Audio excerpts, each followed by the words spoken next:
guys doing tonight?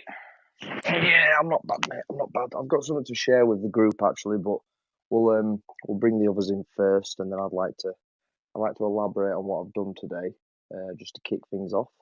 We've got Kenny in the behind the scenes as well. How you doing, Kenny? You all right? Hey, what's going on, Connor? I'm doing just absolutely awesome, man. Heard you had a pretty epic day today. I can't wait to hear about it. Yeah. And we'll get into it. We'll get into it. Just 2 seconds. We'll get well. We're gonna try and build the roster of the podcast up from now on and try and get some other people in on it. We've got one tonight really. It's Carrie Ann. How are you doing, Carrie Ann? You all right? Living the dream. Could you because you're new on the podcast tonight, could you tell us a little bit about yourself? I am Cariana. I am an operator in the union. So I do, unfortunately, some dirt work as well as crane work. All right. Sorry to break it to y'all. I'm pretty green, but I mean, I've got some seat time, I've got some experience and a different perspective than you guys have to bring to the podcast. So I'm happy to be here. No, that's good. That's kind of what we're wanting. How long have you been doing it? 2 years, but I grew up in the dirt world side of things. My dad taught me before I knew how to tie my shoes, how to run a skid steer and an excavator. Right. Jesus, that's impressive. Is that the kind of what got you into this sort of industry then, parents? Yeah, so my whole family is in the operators union. They all do dirt work though. I went out on a job, I got a call, they were like, hey, do you want to be an oiler? And I was like, sure. Never done that before. I went out on this crane, I fell in love with it. I went and started getting CCOs, and that's what I want to do. I never want to touch another piece of dirt equipment again. No, that's good. So you're now the black sheep of the family now. Welcome to the club. It's a great place to be. To be honest, it's quite refreshing because there's certainly a lack of female presence in this industry. So I think it's quite a refreshing change, to be fair, and fair play to you for giving it a go. To be honest, that's the topic for tonight, is breaking out into the industry. We'll cover that shortly, but first of all, I'd like to say today I'm coming down from a massive adrenaline buzz. I did a skydive today, 10,000 feet, and my God, what an experience that was. Absolutely amazing. It was for charity, actually. It was for Women's Aid. We raised over £3,000. Wow. So that's amazing, dude. It was. I'd definitely urge anybody who was thinking about doing it to crack on and have a go, because it is honestly absolutely fantastic. So, tell me what you was thinking as you crawled up to the edge of the plane, man. Just give us a brief, like a 2 or 3 minute rundown of it, because I can only imagine the adrenaline, feeling the wind and flying through and just looking down 10,000 feet. Like, whoa. Yeah, to be honest, I was a little bit nervous, but I was more bothered about losing my shoes. Hanging out of the plane, I was like, if I lose these shoes, my life's over. They're a good pair of shoes. Well, I don't want to be losing them, but no, I didn't really feel nervous. It was more of a bit of shock, really. Like, I can't believe I'm going to be jumping out of a plane. I did manage to get in. I was thinking on the way up, riding up the plane, it was approaching like 5,000-6,000 feet, and we're getting to 10,000. I was thinking, I need to say something witty. I need to say something cool, before we jumped out of the plane. So it came to me. It came to me just as I sat on the edge. I turned to all others in the plane, shouted, "Welcome to the Xander Zone," and then jumped out. It just felt right. It just felt right. Sir, that deserves the slow golf clap of awesome approval. Oh, and of all the movies, man, one of the greater movies out there, Triple X. That's perfect, dude. That was epic. Yeah. To be honest, when we got down on the floor, the guy that was doing the tandem with me, he said, apparently the stuntman for Triple X actually died on the parachute stunt. I said, "Oh, I'm glad you didn't tell me that when I went flying before I jumped out." Wow, that'd have been a nightmare. Yeah. Oh God. Yeah. Instant regret.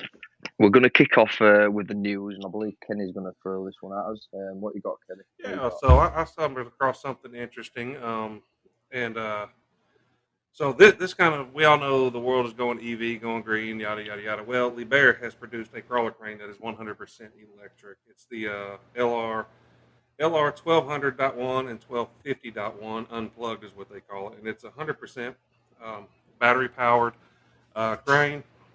It can be run while plugged in with absolutely zero restrictions to the crane's maneuverability, or it has a 4 hour range, a full power operation up to 4 hours, with only a 2.25 hours of charge time to bring it back to full battery capacity. Lifting Jesus, really? capacity, yeah, yeah, it's That's quick. it's That's a quick charge, then, isn't it? yeah, To get compared your to phone back like up some of quick. the EV vehicles, it's like, Yeah. um, it's got a system performance of 255 kilowatts, which is equivalent to 346 horsepower. Jesus. Max lifting capacity of 250 tons. That's in metric, so I believe that's near 300.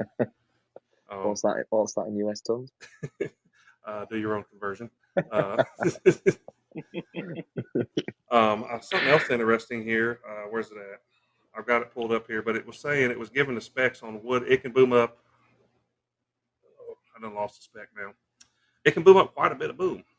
Luffing jib. I mean, it's full crawler. Yeah. Full Totally crawler like for like. abilities. Mm-hmm. Just Yeah, everything electric. about it. I don't have a breakdown on the counterweights, like to see the difference between, say, the diesel version and the electric version, being Yeah. that all this extra battery cells in there, I'm sure add to the weight. Yeah. But let's see, unplugged, zero emissions, battery powered, 100% electric, yada yada. I had it wrote down here, and now I can't find the thing. But no, it was actually impressive. Oh, details right there. Give It's me a in second. I there. had it all. No, you're Go all ahead. right. It's interesting you brought this one up actually, because there's a site happening across England from London to Birmingham. It's like a high speed rail, and they Mm-hmm. actually it was the first site in England, I think, to actually have these crawlers working on a site. Really? I don't think they actually had them just running on the batteries alone. I think they had them plugged into the mains, because you can plug them straight into a mains Mm-hmm. socket for electricity. Just because I think it was running obviously 12-hour shifts or whatever. But I think it's a good step. I do think we are quite a long way away from them being used a lot more. They're never gonna. It's going to be a long time before we see these replaced like the diesel alternatives. Mm-hmm. But it's still a good step, I suppose. My wonder is if like duty cycle performance affects the battery. You know what I mean? If the harder you swing the crane, the faster you swing it, if it demands more power and reduces the life of the charge from 4 like Yeah. 4 hours is max. Like I wonder if that's idle, yada yada yada. But I wonder if you're really swinging, humping some concrete or some iron, if it reduces the lifespan a little bit. You know what I mean? That would be a question that I have. Yeah. So you would want to keep it plugged in, like. Or if you're allowed to put the radio on or the aircon, Mm-hmm. whether that Oh, affects it. It sounds well stupid, then. but it could do. I'm reading here. It's got central ballast, which would be car body ballast, or between the tracks, whatever you want to call them. 36 ton, 82 ton of superstructure ballast.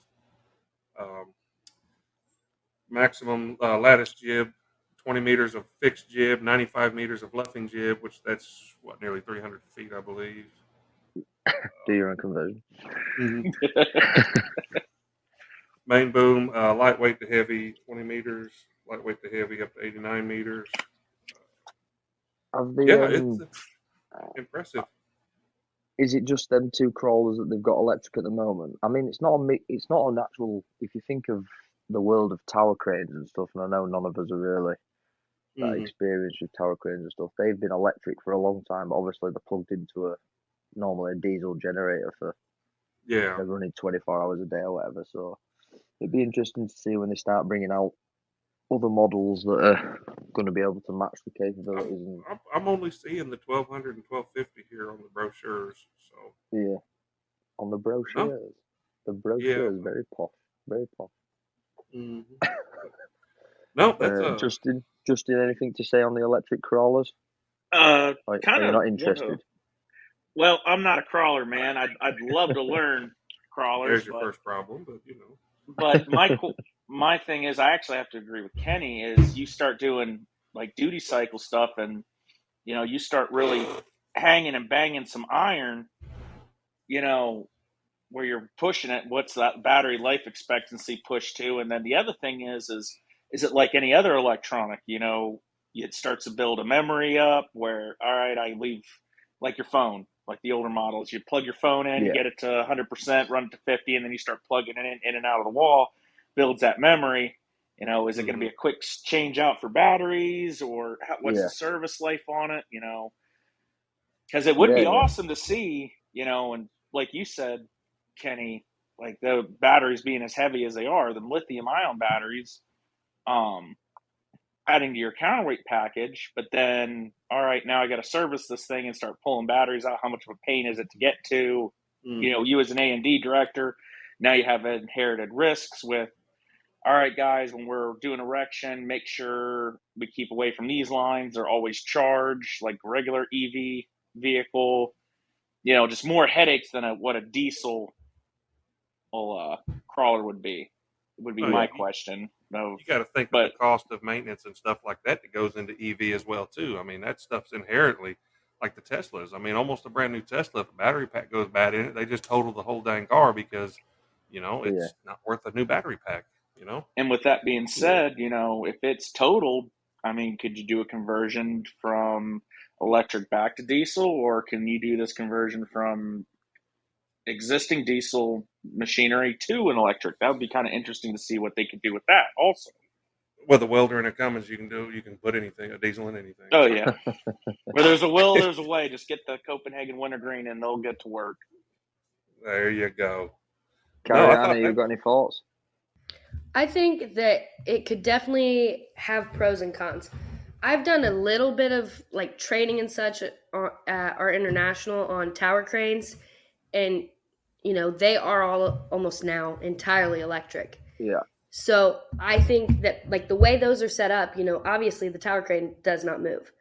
I think that this could be functional for a crawler that is not moving, like it's stationary, like on like these tunnel projects yeah, where it just sits in the same spot for years and years and years. hmm It's not tracking. I think it could definitely be functional there, but when you're out in the field or putting up precast or anything like that, it loses its durability and its ability to have the convenience. You know what I'm saying? hmm yeah. No, I think that's a really good point. To be honest, that's Because kind if of what I it's was thinking when they put it on this site at HS2. It's constantly plugged into the mains. It's kind of like right, it defeats the object really of it. If right, you've constantly got it plugged in, you've got a lead. Someone walking around with a lead like they're walking a dog. but you right. Kind of defeats the object.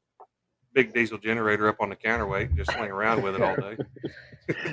Definitely Unless it defeats the was like object. stationary. I mean, I worked on a crane for a while that I mean, we tracked it once to boom it all the way down and just do an inspection, but for the most part we could boom it down where it sat to do inspections. Yeah. I mean, it did not move for 3 years. Hmm. I'd say what else would be interesting for operators going from diesel to electric that have never drove tower cranes, because it's something that I found out when I jumped in a tower crane for the first time. Because they are running off electric, you've not got that I don't know, you don't get that sense of feel like Hmm. you go a lot off sound when you're operating as well, and when you've got the engine and the throttle and that sort of stuff. It took me a while to adjust, so I'm guessing I don't think it'll have a throttle. It's a lot harder I to wouldn't have ease thought. into the electrics, I think. Yeah. Well, Sorry, I was just reading something from Helium Man now. He's put on the chat. I don't know what. You'll understand in the next episode. It'll all become clear. Anyway, we'll move on to the topic because I think it brings us in nicely. To be honest, not the helium, just yeah. Anyways, so breaking into the industry, I want to go to Justin first because me and him are similar sort of ages, and I just want to get his thoughts on coming in through the industry and how you found it, Justin. Well, I actually got into this completely by accident, into the crane operating world. Like if you go all the way back, I started tried college, wasn't for me. Was trying to get my paramedic license. Was working as an EMT on night shift part time, and my dad had a pilot car business and worked for him for a while as a loader operator and a pilot. And just one day, the company that I broke out with, Mansfield Crane, we were working with them, and I helped them out landing counterweights on their trailer. And they're like, "Hey, we're looking for riggers. Would you like to work for us?" And I gave them a shot, and never really wanted to get in the seat. And I had an operator who wanted to give me a shot. He said, "You don't want to be a rigger the rest of your life. You want to be an operator." And he threw me in the seat of a Grove GMK 275, and went to working with it. And I fell in love with running cranes. And then the next problem was I got my CCOs, but then breaking out, you know, when I finally got my first seat, I was 23 years old. I had to move 8.5 hours away from my parents down into North Carolina. Yeah, Jesus. And I started at the bottom. No one in Pennsylvania would give me the opportunity. And, you know, this is nothing against Pennsylvania, but it's very, very union strong, which I have nothing against the union, but it's very difficult in Pennsylvania to get into the unions unless you know somebody or have like a connection, like you made a friend or somebody like that, because they're very strong and they push their apprenticeship program, which they have a very good apprenticeship program up in Pennsylvania out of Pittsburgh. But it just, for me, I couldn't get in. The hall was full, and I looked around. New York was even harder to get into. New Jersey really wasn't an option. Ohio really wasn't hiring. So looked on Facebook and found the company that I started with as an operator down here. And they were pretty hesitant to give me an opportunity. And they tossed me the keys, and I started in a 30-ton boom truck.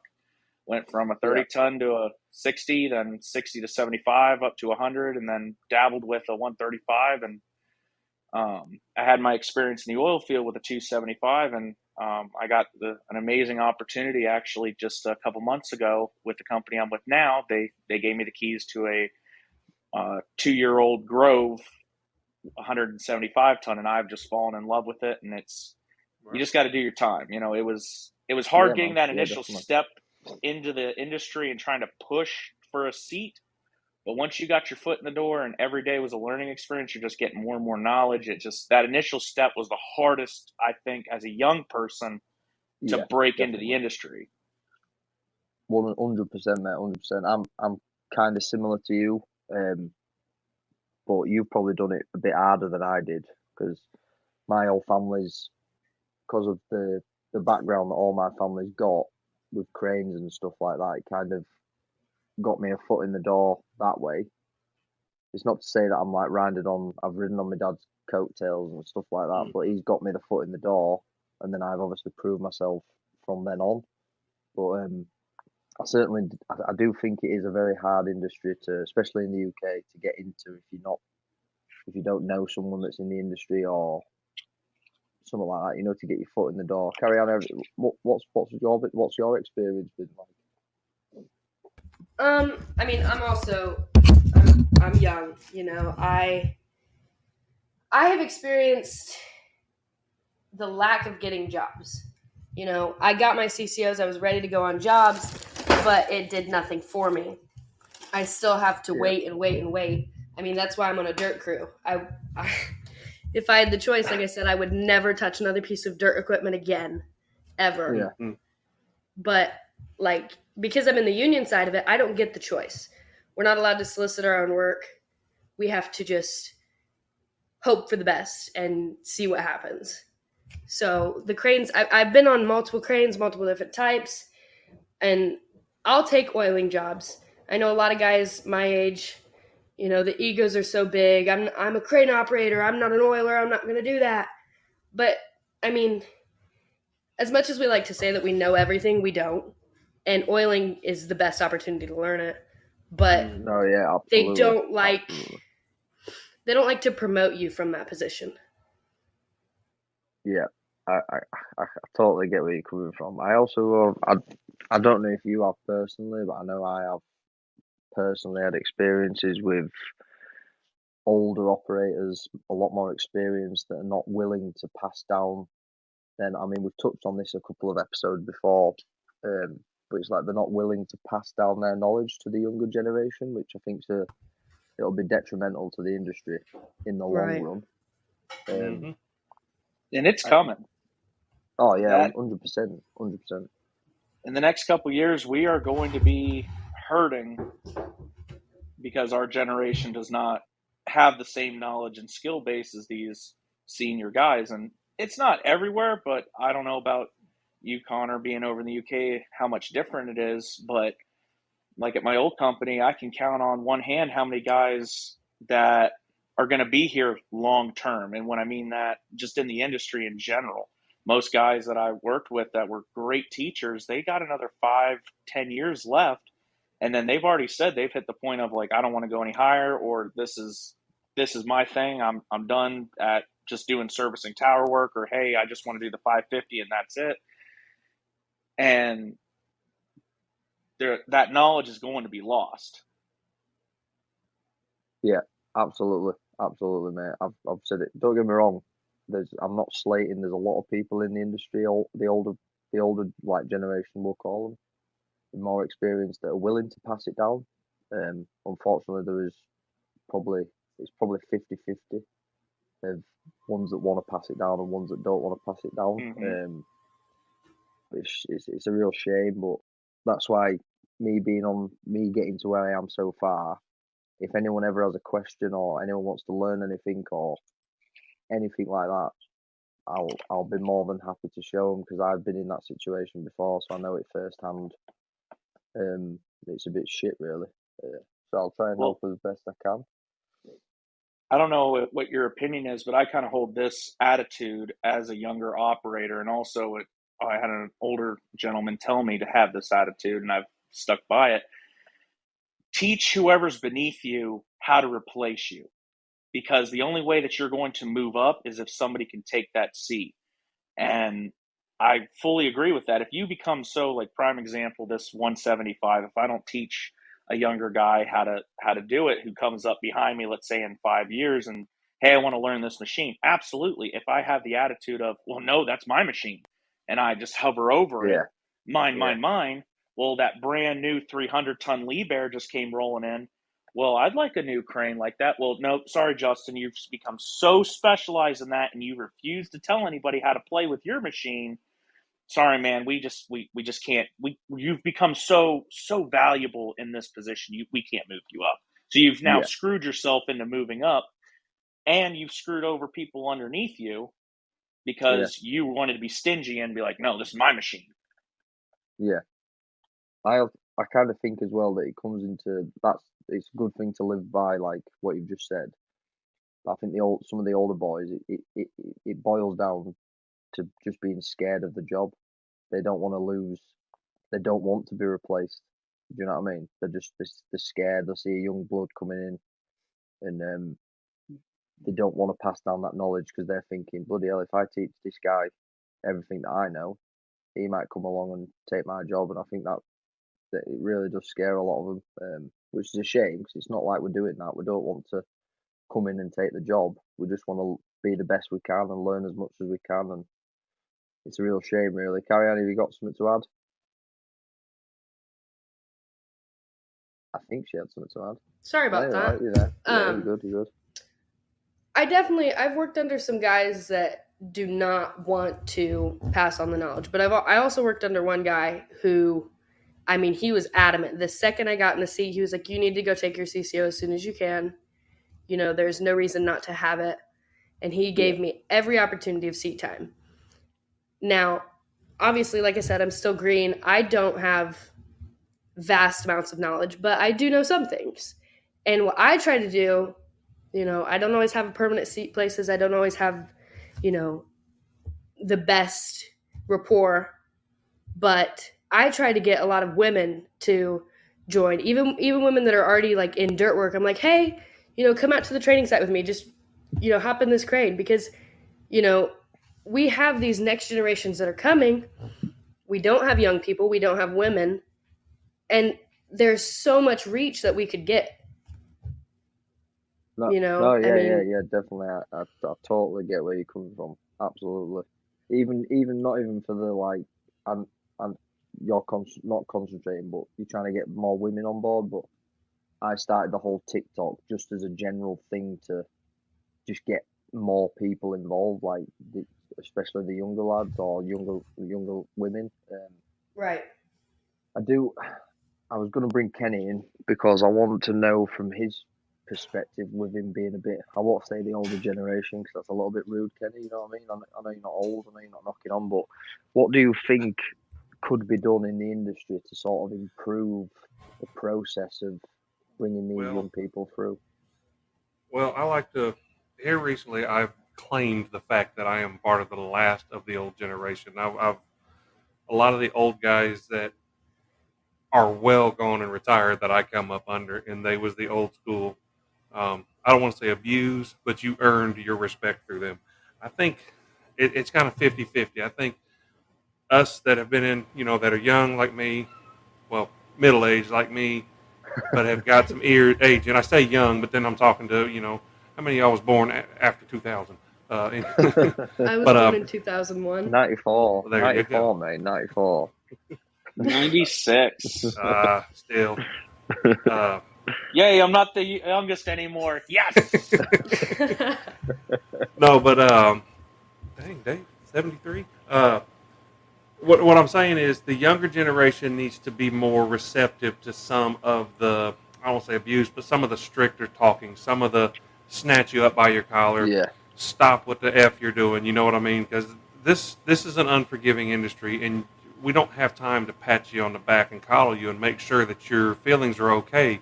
It's a life or death at times, and I'm not going to make sure that your feelings are good. I'm going to snatch you up out of the way, you know what I mean?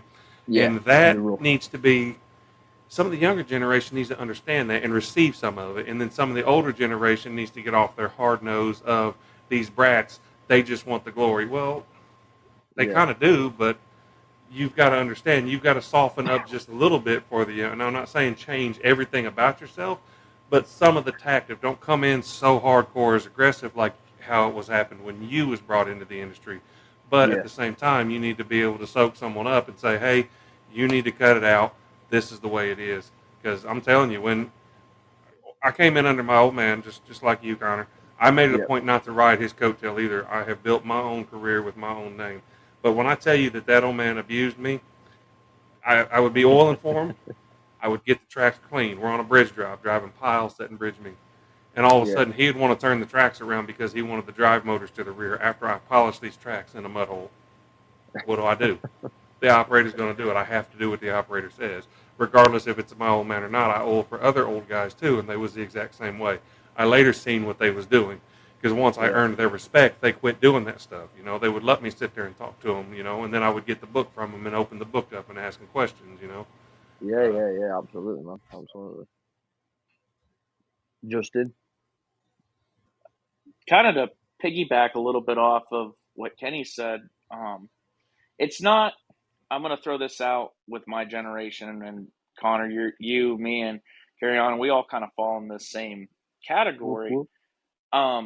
People that are coming up in this industry that are our age, have been told, get your CCO and, been coddled a little bit. And I will agree with that our generation has been coddled. And what a lot of people forget in our generation is, you got to work for that hard point. So, I do kind of agree with Kenny on to a point of the old timers way of, hey, you got to work your way through the ranks and you have to, take a little bit of the abuse and kind of suck it up. Don't be thin skinned. I hate to use the term, but don't be a snowflake. Don't be a millennial. Like take a little ribbon, Yeah, and yeah, sometimes it is. I have noticed that sometimes there's a time and a place to get a good ass chewing. Like you did something stupid, you need to get yelled at, and then there's a time to be like, listen, dude, what you did was beyond dumb, beyond stupid. You need to get your head out your end. But with that also being said, us that are coming up, once you get your CCO, because I've seen it, guys that are get that CCO card, and like for you, Connor, you're running that massive, what is it, a 700 ton or 800 ton? 750, 900 US tons, I think it is. So 900. as soon as they get that card, man, I can run that 900 ton. Oh, no, sir. No, no, no. And that kind of feeds into that whole that afraid of being replaced. The old timers, I hate to sound like this, you cannot be replaced. And I'd love to Yeah, tell that to those guys, like your wealth of knowledge with with stuff back when you ran cranes, when your computer was your butt cheeks. You know, if I'm picking up on something and I don't feel good, you feel it in the seat. Yeah. You know, I will never experience that with the level of safety and computers that we have at our disposal now. And that knowledge of, hey, the little tiny neat tips and tricks. And actually, ironically enough, Kenny, you said the other day that you would learn something new with tilt walls. I think that the group would like to hear, you know, kind of going back to the precast. I think I think Kenny is otherwise engaged. So he's engaged. Well, we'll come back to him later. We'll come back to him later. Excuse me. I think that there is a very fine line between, you know, just berating like the apprentice, your oiler, and, you know, how you handle it. I've always told, the first time I get to a job, I tell whoever I'm working with, if you come at me with an attitude, if you are rude immediately off the bat, I don't care. I have no care for what you are going to say. If you come at me with respect the first time, and obviously, I mean, we have a dangerous job. If there is an emergency, of course, whatever means necessary. But for the most part, if you can't come at me with respect the first time, and, you know, like, hey, this is how we do it around here, then I don't see the need to berate constantly. I see, you know, the earning your place and earning your spot, and, you know, doing the grunt work and washing the windows, you know, twice a day and everything like that. I definitely understand that. I'm not saying, you know, snuggle and say, hey, it's okay, you know, don't worry about that. It's just, you know, don't worry about it. But, yeah, you know, there's a fine line, because, you know, at the end of the day, we are all adults and should be treated as such. Yeah, absolutely. Kenny, come back to your point. I think you've come back. Are you there? Yeah, I'm back. Go ahead. I'm sorry. Hello. Justin had a point for you. Yeah, I think he go might for have forgot it now in his old age. Yeah. No, I was talking about kind of the tips and tricks that the older generation has found, and, you know, that experience. And I brought up, you were talking the other day about doing precast, you know, something that you had found with just tracking instead of booming down and trying to hold your load, and that little neat trick. And I thought that would be a good point to bring up, something that you learned that, you know, you could pass on to some of the other new guys coming up. Yeah, doing tilt walls Friday, suicide walls, tilt walls, whatever. Go back to episode 2, you can hear the precast, and we can describe it. But anyway, so they don't hang perfectly plumb, as their picking points are on the back of it and not on the head of it. So you have to pull them up. Well, you got to pull, swing with the boom down, try to keep the hook centered while pulling inward towards the building to plumb it up. Well, another operator figured out that if you track forward while swinging, then it was so much easier, because you have to be careful booming down, holding your load. You don't pick up weight. You don't put too much weight down. You don't get the panel bouncing. And I was like, I've set thousands of these panels and never thought of that. And then all of a sudden it was like, that was simple, you know. It was the coolest thing, you know. I've set thousands of them, and I don't know, 2,373rd panel, somebody said, hey, try this. And I'm like, oh, that is easy, you know. It's like, you never know where you're going to get a tip and a trick from. So it's always good to share that stuff. Yeah, definitely, man. Definitely. 100%. I've got a quick one to finish the segment off. I'll go through everyone. The first thing that comes to your mind with what is like the dumbest thing that you've been made to do by Tightening somebody the hook. from it. I think that's the classic one. Did they get you with it, or? Well, like I said, you know, I had only been on dirt jobs. I went out on this for the first time. It was my first day. He's like, hey, you know, it's spinning the wrong way, you know, go ahead and spin it. And I'm like, you know, I'm trusting this guy. You know, he knows more than me. I'm spinning. He gets on the radio. Whoa, stop. And I'm panicking. He's like, 3 turns the other way. And I was like, this is a joke. This is a joke. To be honest, though, you'll be surprised how many people get done with that. It's unbelievable. The amount of videos that you see online and stuff of people getting done with it is crazy. Justin, what about you? Oh, sorry. Have you got one? Yeah, I got one, but it was back when I was a rigger and working in the oil field. They got me twice in the same day.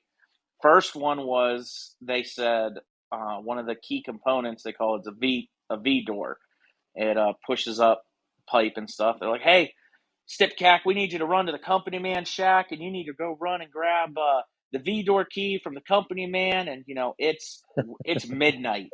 The company man's asleep, and they're all panicked. You need to go, run. And I take off the drilling rig down the stairs. I go hauling ass across location. I'm beating on the company man's door, yelling. I forget the guy's name. I'm yelling his name, beating on the door. He opens the door, and it's an old Louisiana man. Son, what are you doing pounding on my goddamn door? I said, sir, they have an emergency. I need a V-door key now. He looked at me. He's like, son, you're a dumb son of a bitch, and slammed the door in my face. And I went, what the heck? And then the other one was, this is a tie, was they use chemicals for the drilling mud. And the rig hands were holding these big bags of lime, chemical lime. And they're doing arm push-ups on how many they can do, like over your head. I know where this is going. Well, of course, young buck here thinks he can take on the salty 40-some-year-old rig hand, and they start piling. They get two on me, and I got five down. I'm like, more, I can take more. They throw a third one on, and about that time when I go to push, they take a pocket knife and cut that lime bag, and I get dumped all over it, dude. Lime itches and burns. There's not enough water in the world to get that crap off you. Oh, it was terrible. Oh, it's class. It's class. To be fair, you've got to love them. Dumb. You've got to love them initiation things, but when you're on the receiving end, that's the brotherhood right there, though. Funny. Yeah, it might be a dirty trick, but all joking aside, that's the brotherhood being built between everyone. Yeah. What about yourself, Connor? What'd they get you with? To be honest, it sounds it's a bit boring. I haven't really got. I've never really been made to do anything that stupid. I've had a tedious job of painting. I've had to paint shackle pins before, but other than like silly initiations, I've never really had anything done to me, to be honest. Not to say that I'm smart enough to not do it, because if someone asked me to go to the shop for some spirit level bubbles, I'd have probably been the first one to go to the shop and try and get some. So it's not to say that I'm outsmarting them. It's just I've never been in that place at the time when they've asked for tartan paint or a long stand or something like that. Do you know what I mean? So a board stretcher. Yeah. I was going to say I've been sent for a board stretcher before, way before I was in the crane. So that was the first and only time somebody's ever got me. Right then, I think we'll leave that topic there for now. We may come back to it in other episodes, because I do think it is a very strong topic to touch on quite a lot, because it's fairly close to my heart anyway. So we'll leave that for now. However, we have the picking in the blind, and it is my turn this week, and this is a good one. Well, I think it's a good one. Mm-hmm. If you don't know what picking in the blind is, if you're new to the podcast, basically it's just a random question or topic that one of us has to pick each week. Totally off the cuff, totally random, nothing to do with cranes or anything. This time it's not really a question, it's more of a review. I set you all a task. Basically in England we've got a British staple. We like to call it beans on toast, because that's what it is, but it is absolutely unbelievable. You can eat it breakfast, dinner or tea. And that's what I want you to do. I've heard you've been preparing it ready for the big review. So I think we'll start with Kenny, if that's all right. Yeah, I am. You can hear I'm opening my cheese now, because it was recommended to try with some shredded cheese. Can you describe to me how it's looking? Are you feeling it, or you're not feeling it? Well, to be honest, I haven't put it together yet. I've got a bowl of baked beans here. I got the most original that I could, but here in America, they can't just leave things be. I can't believe you can't get Heinz beans over there. Mental. No. I can't even get the daggone knife. I can't even get my dang cheese open. But I got my toast, which toast is toast. If you don't like toast, then you're not from this planet. What do you put? What do you put in the toaster? Just regular old white bread. Oh, I thought you were going to say toast then. I nearly had you. My What do logical cows drink? What do cows drink? Water. Water. Water. Water. If a rooster laid an egg on top of an house, which way would it roll off? Roosters don't lay eggs. Silly rabbit. Okay. Finally, that was a hell of an argument with the cheese pack, but I got it open. Right. So, all right, here we Is it go. on? Go on, first taste. Taste Well, what you thought. I'm putting it together. So I've got my beans. I'm scooping it onto the toast right now. Is that how you guys do it? Do you scoop it on there, or Yeah. Pour it, there- scoop it, whatever you want to do. Whatever you want to do. Well, so far it's kind of intriguing because usually I get baked beans. I'm thinking I'm looking for a hamburger and some tater chips. That's usually a grill out thing that we do. Beans on a And bird. spreading my cheese on it. All right, hang on. I'm gonna give me just a second here. I'm gonna set my phone up for a selfie because I want a camera reaction too. So Carry on, and Justin, you two get ready as well while Kenny's pissing around for whatever he's doing. Yeah. Well, okay. Find the right spot here. There we go. Come All on, right, there we come go. All right, recording. We're recording. So Time to here we toast go. those beans. You guys ready? You ready for this? Yeah, man. Beans on toast. There's the toast. There's the beans. And 3, 2. You could be the first American in history to try beans on toast. All right, Not he's bad. quiet. It's not bad at all. I'm going back for a second bite. What we giving it? What we giving it a rating out of 10? Be kind. Out of 10, Yeah. I go with probably I give it a 7 out of 10. Nice. I like it. I think I could have put a little butter on it. That's the American fat meat talking.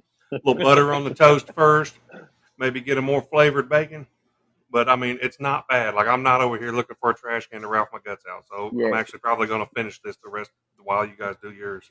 You see what you're saying you're adding the bacon and stuff. You're getting towards an English breakfast now, and I mean, you can do that. It's totally, it's your dish, it's your pie. You can do whatever you want, but 7 out of 10. I like Yep, that. 7 out of Carry 10. on. I'm so scared. It's only beans on toast, man. It's not going to eat you. The toast No, monster is it's coming just- for you. This is like the most intimidating meal I've ever eaten. Well, you eat Golden Graham, so let's say no more. Say no more. Okay. I'm a texture person. I'm prefacing this. Like I'm trying to make my brain take a bite. Hold on. You can do it. It ain't that bad. It's It like a ain't cold bad. swimming pool. Just jump in. Just take the plunge. It'll be okay. Dive right into the beans. Okay, I do have a white bread. You said it was kind of important that they were the ketchup beans. That's what I'm nervous about. Yeah, like the Heinz beans, Heinz ketchup beans, yeah. Right, that's... Ketchup What beans. have you got? You've not got runner beans, have you? What the hell are runner beans? They're a type of bean you get over here. They run really fast, like Usain Bolt. What? Okay. Deep breath. 1, 2, 3, like a Band-Aid. Go.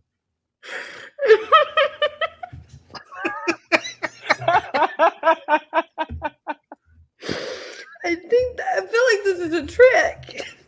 It's really not. It's Just- not. It's a It's British. not. It's a British staple. I just swear took to a God. bite and I feel like it was biting me back. Like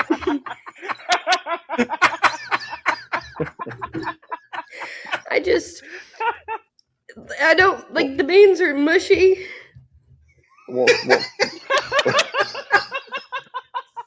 Throw some hot sauce on it. It makes it better. Oh No. God. We've got enough of that on Mexican Dave. We're not having the hot sauce. Or some sriracha. Okay. So, what would you give it then? A rating? What would you give it? Well, I have tears in my eyes right now, so probably a 2. It's just It's not gone down well. And the sounds one, about it's only getting a 2 because like the shredded cheese was enough to power through. right. Oh Fair man. play. Well, fair play for trying it. Fair play for trying it. Hell. That's Oh cool. my god. Justin, you're up. So I'm fat and I'm having my second piece, so I'm just letting you know. But I did make one slight improvement. I think. All right, so I'm gonna do the original because I was fat and ate it like before the podcast. I couldn't wait. I was hungry. The original. Now, granted, it was I had original beans, the sugar, brown sugar, and Yeah, man. bacon, which it was good. I would give it a solid 7.5. Okay, but Now, you didn't do the Nice. ketchup Now, beans. well, I No, couldn't the find ketchup beans. If I find the ketchup beans, I'll redo it and I'll post a TikTok of me eating it with the ketchup beans. But I'm fat. I eat about anything, so I thought it was good. But I did make a slight improvement on it, Connor. Go on. I had Is it pork jalapenos? chops. No, I had well, kind of close. We're gonna dive into the Mexican cuisine here for a second. I had pork chops with carne asada rub on it, so I chopped that up, threw it in the microwave, warmed it back up, and threw it on. And I'm eating that now, and I'm fat with a little hot sauce, and I'm like, this is pretty damn good. So with the improvement, it goes from a 7.5 to a solid 9 out of 10. I will give it to the British. What? It was good. I tip my hat to you, good sir. You know what? That's beautiful. That is beautiful. To be fair, I'm very happy. But credit to you all for trying it as well. I know it was fun. Like I said, I still got another piece here, and I'm gonna go ahead and plug it up real quick. My eyes are watering. I'm gonna just tell you in future, don't ever challenge a fat guy to for food because I will try it. I will too. There's no way around it. I'm gonna try it. I just want to know if you guys are now going to like incorporate this into your diets. Probably not if this is a breakfast thing. No, it's breakfast, dinner, or tea. That's the beauty of it. I will tell you, I probably won't go out of my way to make it, but if it's there, I probably won't go out of my way not to have it. Like if you find yourself at a cookout, they run out of hamburgers. Poor planning. They got beans and they got buns. Oh, for sure. I'm going to mess everybody up. Exactly. You don't get fat by not like doing things. Like you can't be prejudiced against food and be fat. It just doesn't work. It doesn't. Yeah. But I do have a question for you, Connor. Is this part of the great British? Is this part of the Great British Breakfast? That big huzzah you were talking about? Or the English breakfast? Yeah, it can be technically. Yeah, it's basically like a little sub. It's a subcategory of the English breakfast, basically. I got you. Well, anyway, thanks again for listening. If you got this far, I do hope you have, because that last bit was a belter, to be fair. Make sure you rate, comment, and share if you wouldn't mind, and tune in for the next podcast. This has been the Line Pull Podcast. Thank you to everyone that's involved as well. Appreciate it, guys. Thank you for leading the show here. Cariana, welcome to the fun. Happy to be here. Welcome to the train wreck. Right. Choo choo. See you all in a bit. Sede.